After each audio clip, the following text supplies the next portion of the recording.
She texted, "LOL, his proposal was so cringe. Thank God I said no," to her group chat, forgetting I was still in it. I replied, "Dodged a bullet." Then I forwarded the screenshots to her mother, who'd started planning our wedding behind the scenes. The chaos was immediate. I, 29 male, am sitting in my apartment right now, watching the absolute meltdown happening on my phone. My now ex-girlfriend Madison, 27, just learned a very expensive lesson about checking who's in your group chats before trashing them. We'd been together for 4 years. I thought we were solid.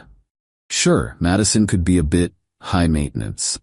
Always needed the newest iPhone, complained when we went to regular restaurants instead of the trendy spots her influencer friends posted about. But I loved her, or thought I did. Last Saturday, I proposed. Spent 3 months planning it, saved up $8,500 for a ring. Yeah, I know, but she'd literally shown me the exact one she wanted like 50 times. Took her to the botanical gardens where we had our first date, had her favorite flowers everywhere, got down on one knee by the fountain at sunset. She said yes, cried. Posted a million photos on Instagram with #she said yes and future Mrs. hashtags. Her mom, Diane, called me sobbing with joy. Everything seemed perfect. Then Wednesday happened. I'm in a group chat with Madison and her 3 best friends, Brittany, Jenna, and Kelsey. They added me like 2 years ago for planning surprise parties and stuff. Usually it's dead except for birthday planning. But Wednesday afternoon while I'm at work, my phone starts blowing up. Madison, "OMG, girls, I have to tell you something." Spill. "So you know how I said yes to the proposal, right?" "Duh. We saw The Rock. Gorgeous." "Yeah, about that. I'm giving it back." "What?" I know, but honestly, the whole thing was so cringe. A public proposal? At the basic botanical gardens? Like, what is this? 2005? My heart stopped. I literally had to sit down at my desk. But the ring is perfect. The ring is literally the only reason I said yes, lol. I was too embarrassed to say no in front of all those people. But seriously, he could have tried harder. Derek proposed to his GF on a yacht. Tyler took Amanda to Paris. And I get plants? Is it though? I've been dropping hints about the Four Seasons rooftop for months. He knows I wanted something that would go viral on TikTok. Instead, I got suburban mom vibes. Thank God I said no when he asked about setting a date yesterday. Wait, you already told him no? Not exactly. Told him I wanted a long engagement to savor being engaged, LMAO. I'll give the ring back after the holidays, need to milk the engagement gifts first. That's when I realized she forgot I was in this chat. I sat there for maybe 5 minutes, just staring at my phone. 4 years. 4 years of my life. I paid off her student loans, $23,000. Let her live in my apartment rent-free while she built her jewelry business. She sold maybe 3 bracelets on Etsy. And this is what she really thought. So I typed, "Dodged a bullet.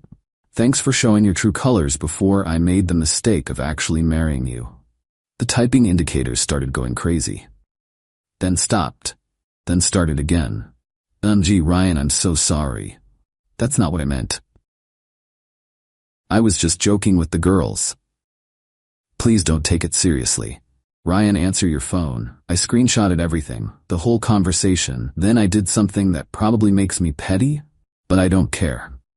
I forwarded all the screenshots to her mother, Diane. See, what Madison didn't know was that Diane had already put down deposits. The woman was so excited when we got engaged that she'd immediately started planning. She'd put $5,000 down on a venue, hired a wedding planner, even bought her mother of the dress outfit. She'd been texting me all week about cake flavors and flowers. I sent Diane everything with one message. Thought you should see this before you spend any more money on the wedding. I'm sorry. The chaos was instant.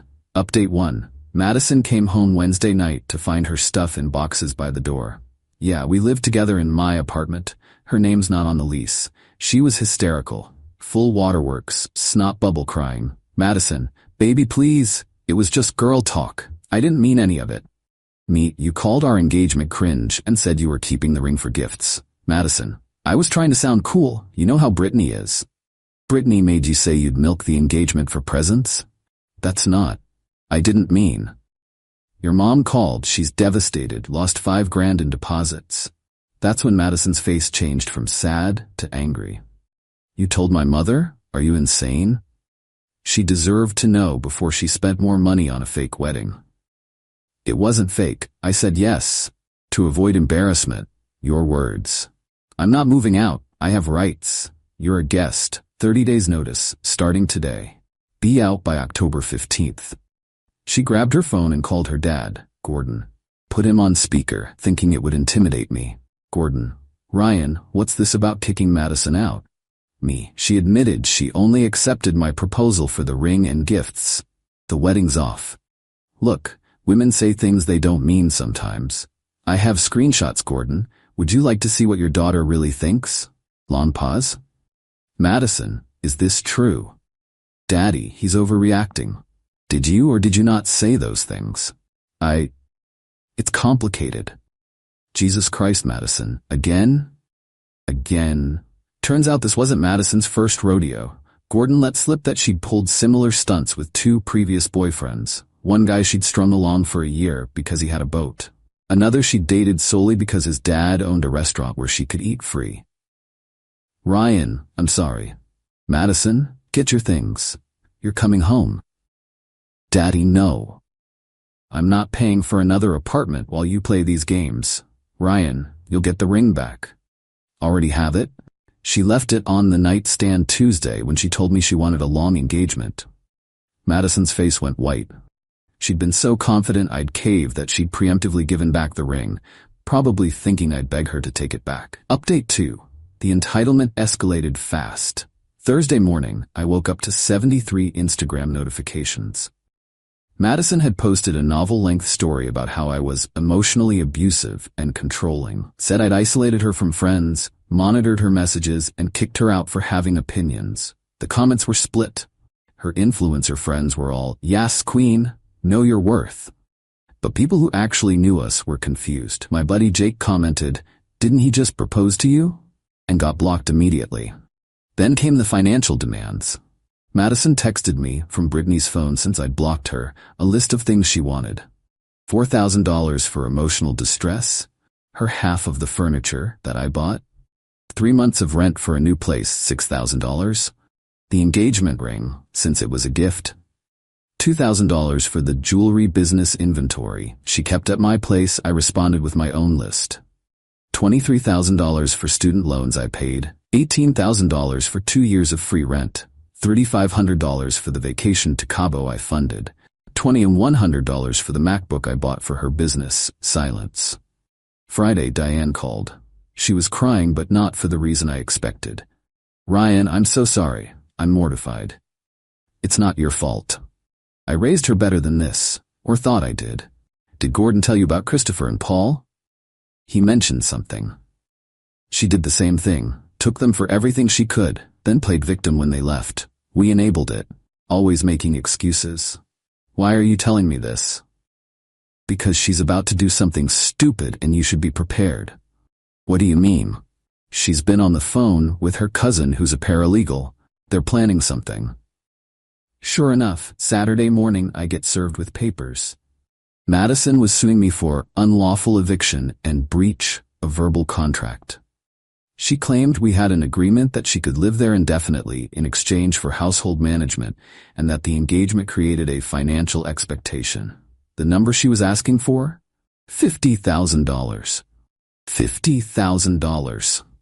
I laughed so hard the process server looked concerned. Update 3. My lawyer, who's also my cousin Tony, took one look at the lawsuit and said, "This is the dumbest thing I've seen this month, and I just had a client try to sue McDonald's for making them fat." We filed a countersuit immediately. Included defamation for the Instagram posts, fraud for admitting she accepted the proposal under false pretenses, unjust enrichment for the loans and rent. But here's where it gets good. Remember how Madison mentioned Derek and Tyler, the guys whose proposals were supposedly so much better? Well, Derek's girlfriend is my coworker's sister. Small world. I reached out just to share my condolences about Madison's behavior. Turns out Derek never proposed. That yacht story? Complete fabrication. They'd been on a sunset cruise, but no ring. Madison had been telling everyone about this non-existent proposal to make herself look better. Tyler and Amanda? Even better, they're not even together anymore. Haven't been for 6 months. The Paris trip was Amanda going solo after she dumped Tyler for cheating. Madison had been living in a complete fantasy world, making up rival proposals that didn't exist to justify her materialistic demands. I sent all this information to Tony. He added it to our filing as evidence of her pattern of deception. Monday morning, Gordon called. "Gordon, Ryan, we need to talk. Can you meet me for coffee?" I agreed, curious. Gordon showed up looking exhausted. Apparently, Madison had been having daily meltdowns at home. She'd maxed out 2 credit cards buying stuff to rebuild her life. She'd been demanding they sue me, hire a PR firm to fix her image, and pay for a new apartment downtown. "Gordon, I'm cutting her off." "Me what?" "I've enabled this for too long. She's 27, not 17. Diane and I talked. No more bailouts." "Good for you. I have something else. It might help your case." He handed me a folder. Inside were screenshots from Madison's iCloud. She was on his family plan and forgot. Messages between her and Brittany from before the proposal.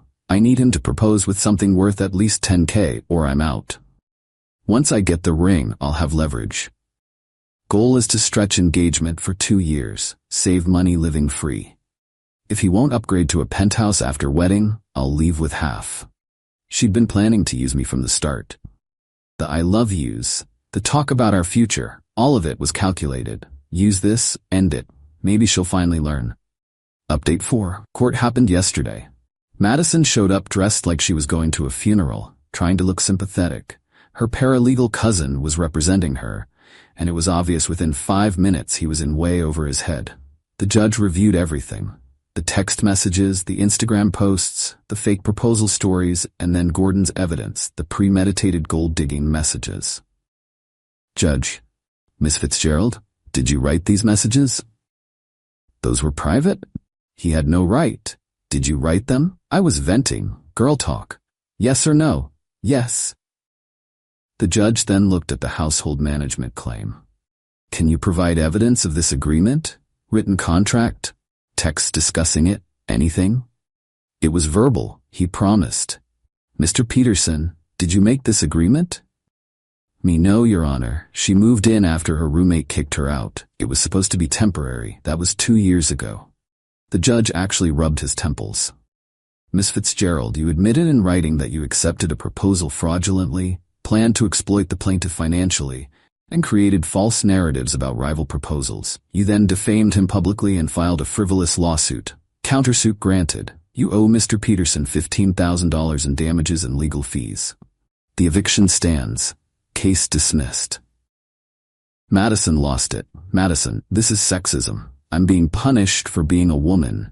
"Judge, you're being punished for being a con artist." "Bailiff?" They had to escort her out while she screamed about discrimination and her ruined life. Update 5. The aftermath has been spectacular. Madison's Instagram meltdown went semi-viral, but not how she wanted. Someone screen-recorded her courtroom tantrum and posted it on TikTok with "Gold Digger Gets Reality Check." 1.8 million views. The comments are brutal. She really thought she did something. The entitlement is astronomical. That poor man dodged a missile. Brittany, Jenna, and Kelsey all unfollowed her after finding out she'd been lying about Derek and Tyler's proposals. Brittany actually reached out to apologize, said she had no idea Madison was that manipulative. The best part? Madison had to move back in with her parents, but not to their nice house. See, Gordon wasn't kidding about cutting her off. He gave her 2 options: get a job and pay rent, or move into the studio apartment above their garage that they'd been renting out. She chose the studio, thinking it would be temporary. It's been 3 weeks. She's applied to exactly 0 jobs because she's too traumatized to work, but somehow not too traumatized to post daily stories about surviving narcissistic abuse. Diane sent me a text yesterday. She's selling her designer bags to pay the court judgment. Reality is hitting hard. Thank you for not marrying her. Oh, and the ring? Sold it back to the jeweler for $7,200. Used $5,000 to reimburse Diane for the deposits she lost, and donated the rest to a financial literacy charity. Seemed fitting.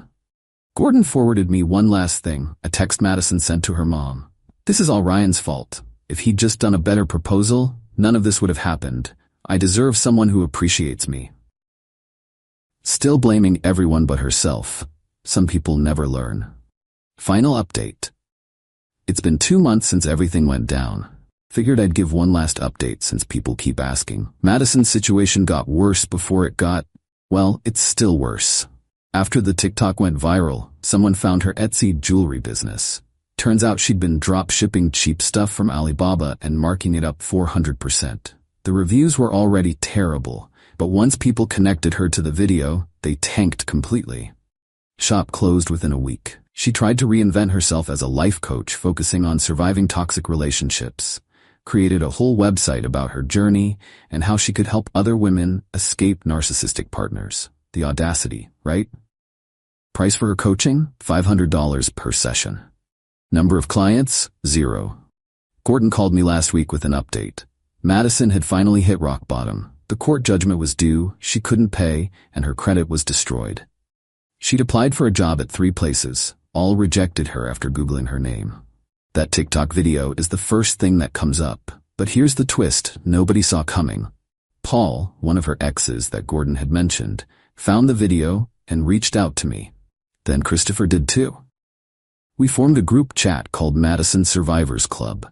Turns out she'd pulled the exact same stuff with both of them. Moved in quickly claiming emergency. Never paid rent. Demanded expensive gifts. Trash-talked them to friends while plotting to get more. Played victim when they left. Christopher still had texts from 2019 where she bragged about getting him to pay for her nose job before dumping him. Paul had screenshots of her selling gifts he'd given her while they were still together. We didn't do anything with this info. Just felt good knowing I wasn't alone or crazy. Last I heard from Diane, Madison had finally gotten a job at a call center. Minimum wage plus commission. She has to be there at 6 a.m. and can't have her phone during shifts. She lasted 3 days at the first one before quitting because it was beneath her. Gordon told her if she quit another job, she was getting evicted from the studio. She's still there as far as I know. Still posting about being a survivor and Phoenix rising from ashes. But from a flip phone, because she had to sell her iPhone to make the first court payment. Brittany reached out once more last week. Madison had texted their old group asking for loans, claiming I'd financially abused her and left her destitute. Brittany's response? She sent Madison the screenshots of her original messages about the proposal and blocked her. As for me, I'm doing pretty good. Started dating someone new, Kelly from my rock climbing gym. She insisted on splitting our first date bill and thought the botanical garden was romantic when I mentioned it. Funny how that works. The ring money I donated? The charity sent me a thank you letter saying it helped fund a financial literacy workshop for young adults. They invited me to speak at it. I'm considering it. Might tell them about the importance of seeing red flags early. Madison's parents are doing better too. Diane joined a support group for parents of entitled adult children. Apparently that's a thing. Gordon sent me a bottle of expensive scotch with a note. For showing us what we should have done years ago. The studio apartment above their garage, Madison decorated it with vision boards about her comeback and empire. She posts motivational quotes daily about betting on yourself and knowing your worth. The irony is completely lost on her. Someone recently commented on one of her posts, "Weren't you the girl who got dumped for calling your proposal cringe?" She deleted it immediately and made her account private. But my favorite update? Remember that $15,000 judgment? She's paid $3,000 so far. $12,000 to go. At her current payment rate, she'll be done in about 4 years. The court adds interest monthly. Every payment hits my account with a memo line she has to fill out. The first one said, temporary setback. The most recent one just said rent money. Reality really does hit different when nobody's there to cushion the fall. Looking back, that group chat mistake was the best thing that could have happened. Saved me from a lifetime of being someone's meal ticket. Could have been discovering this after a wedding and kids. Instead, I got out with my dignity, my assets, and a story that apparently resonates with a lot of people. To everyone who messaged saying I was too harsh, she literally admitted to scamming me for years. To those who said I should have kept it private, she put me on blast first with lies. Sometimes the only way to deal with entitled people is to let them face the consequences they've been avoiding their whole lives. Madison, if you're reading this from your studio apartment on your work break, the proposal wasn't cringe. Your character was.